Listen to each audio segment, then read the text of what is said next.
இந்த வீடியோவை கடைசி வரைக்கும் ஸ்கிப் பண்ணாம பாருங்க மக்களே. ஹலோ மக்களே, welcome back to my channel. நாம இன்னைக்கு அருண் விஜய் நடிப்பில் இப்போ ரீசெண்டாக ரிலீஸ் ஆன ரெட்டத்தலை மூவி ரிவ்யூ தான் பார்க்க போகிறோம். படத்தோட ஒன்லைன் என்னன்னா, ஒருத்தனோட பேராசை அவனை எவ்வளோ பெரிய பிரச்சனையில் மாட்டி விடுது அப்படிங்கிறது தான் இந்த படத்தில் சொல்லியிருக்காங்க. படத்தோட ஸ்டார்டிங்லேயே ஒரு ஹோட்டலுக்கு 2 ரவுடி ஹீரோவோட ஃபோட்டோவை காட்டி மிரட்டி கேட்குறாங்க. அவங்களும் தங்களுக்கு தெரிஞ்ச விஷயத்த சொல்கிறாங்க. அதை ஒரு பையன் மறைஞ்சிருந்து பார்த்துட்டு ஹீரோவுக்கு ஃபோன் பண்ணி சொல்கிறான். ஹீரோவும் ஃப்ளாஷ்பேக்கை ஆடியன்ஸெல்லாம் நமக்கு ரிவீல் பண்ண ஆரம்பிக்கிறாரு. பாண்டிச்சேரியில் ஹீரோவை காமிக்கிறாங்க. ஹீரோவோட பேர் காளி. சின்ன வயசில் அனாதையாக சுற்றிட்டு இருந்த ஹீரோவுக்கு நல்லபடியாக கூடவே இருந்து பார்த்துக்கிட்டது ஹீரோ. கிரிட்டிக்கல் சுச்சுவேஷனில் 5 வருஷமாக பிரிஞ்சு போன தன்னுடைய காதலியான ஹீரோயினை தேடி வரான். ஆனால் ஹீரோயின் பாண்டிச்சேரியில் ஒரு ஹோட்டலில் வேலை பார்க்கா. இவளுக்கு பணம் தான் முக்கியம். அதனால் தேடி வந்த ஹீரோ கிட்ட பணம் இல்லாத தெரிஞ்சு அவனோட காதலை தூக்கி எறிதா. ஹீரோவும் ஃபீல் பண்ணிட்டு ரோட்டில் நடந்து வராரு. அவரை ஒரு கார் இடிச்சிருது. யார் அது அப்படின்னு பார்த்தா அங்கதான் ட்விஸ்டே. அந்த கார்ல இருந்து இறங்கி வராரு ஒருத்தர். பார்க்கறதுக்கு அச்சசல் ஹீரோ போலவே இருக்கிற இன்னொரு அருண் விஜய். அவர் பேர் தான் உபேந்திரா. அவன் தான் கோவாவிலே மிகப்பெரிய பணக்காரன். அவங்கிட்ட ஹீரோ தன்னுடைய கதையை சொல்றாரு.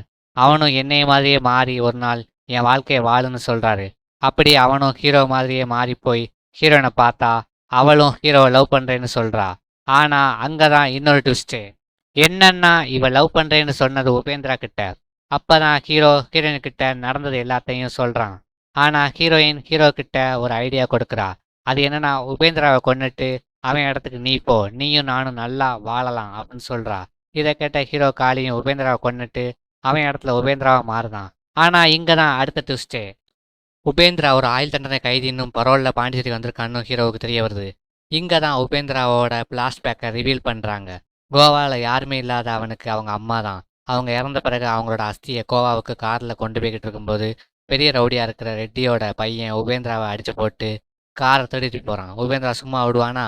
ரெட்டியோட பையனை தேடி போய் கொன்றுறான். இதனால் காண்டான ரெட்டி, செத்து போனவனோட பொண்டாட்டி, இவங்க 2 பேருமே உபேந்திரா எப்படியா கொல்லணும்னு பிளான் போடுறாங்க. இதை தெரிஞ்சுக்கிட்ட உபேந்திரா வீட்டுக்கு வந்தா அங்கே உபேந்திராவோட காதலி இருக்கா. உபேந்திராவை ஹீரோ கொண்டுட்டு அவனுடைய ஐடென்டிட்டியில் ஃபாரின் போக பிளான் போட்டிருக்கான். இதெல்லாம் தெரிஞ்சுக்கிட்ட உபேந்திராவோட ஹீரோயின் ஷாக் ஆகுறா. போலீஸுக்கு ஹீரோ மேலே சந்தேகம் வருது.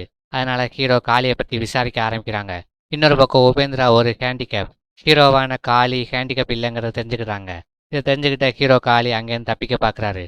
அந்த டைமில் தான் அந்த இடத்துக்கு கோவா கேங் வர்றாங்க. அந்த இடத்துல நடந்த சண்டையில் காளி ஒரு சின்ன காயத்தோட தப்பிக்கிறாரு. அதே மாதிரி ரெட்டியும் போலீஸும் உபேந்திரா மாதிரியே காளி ஆள்மாறாட்டம் பண்ண விஷயத்த தெரிஞ்சுக்கிறாங்க. அது மட்டும் இல்லாமல் உபேந்திராவோட பணத்தை எடுக்க காளி வருவான்னு தெரிஞ்சுக்கிறாங்க.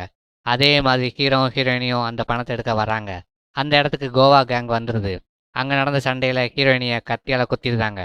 அப்போ தான் ஹீரோயினியை ஹீரோ காப்பாற்றி கூட்டிட்டு போகிறான். ஒரு கட்டத்தில் ஹீரோயினுக்கு மருந்து வாங்க போக அந்த இடத்துக்கு வந்த போலீஸ் அட்டாக் பண்ணுறாங்க. ஹீரோவும் ஸ்டைலாக ஃபைட் பண்ணிட்டு எஸ்கேப் ஆகிடுறாரு. போலீஸ் ஹீரோவோட கைரேகையை செக் பண்ணுறாங்க. இன்னொரு பக்கம் ஹீரோயின் பணத்தை எடுத்துட்டு ஹீரோ ஏமாத்திட்டு போயிடுறா. அந்த சோகத்தை இருக்கும்போது ஹீரோ காளியை கோவா கேங்கும் போலீஸ் கேங்கும் பிடிச்சிருந்தாங்க. ஹீரோ காளியை அடித்து உபேந்திரா எங்கன்னு விசாரிக்கும் போது நான் அவனை கொன்னுட்டேன்னு பதில் சொல்கிறான். போலீஸும் ஒரு பக்கம் காளியோட கைரேகையை செக் பண்ணுறாங்க. அப்படி செக் பண்ணும்போது போலீஸுக்கு ஒரு பயங்கர ஷாக்கிங். அது என்னன்னா, ஹீரோ காளி ஒரு சாதாரண ஆள் இல்லை, இன்டர்நேஷ்னல் மாஃபியாவோட லீடர்னு தெரிய வருது. கடைசியாக கிளைமேக்ஸில் ஹீரோ காளியை கோவா கேங்கும் போலீஸ் வில்லனும் கொல்ல வராங்க. அந்த இடத்துல ஹீரோ 2 பேரையும் கொண்டுட்டு அங்கேருந்து கிளம்பிடுறாரு. காளி ரோட்டில் லிஃப்ட் கேட்க அவர்கிட்ட ஒரு கார் வந்து நிற்குது. அதில் ரெட்டியோட மருமகள், அதாவது இறந்து போன வில்லனோட மனைவியான தானியா ரவிச்சந்திரன் இருக்காங்க. அவள் ஹீரோ உபேந்திரா நினச்சி கன்னை எடுக்க அப்படி கன் சூட் சவுண்டு மட்டும் கேட்குது. ஆனால் யார் செத்தான்னு சொல்லாமல் அப்படியே இந்த படத்தை முடிக்கிறாங்க. அடுத்து ஒரு சூப்பரான வீடியோவில் உங்களை சந்திக்கிறேன். பாய் மக்களே.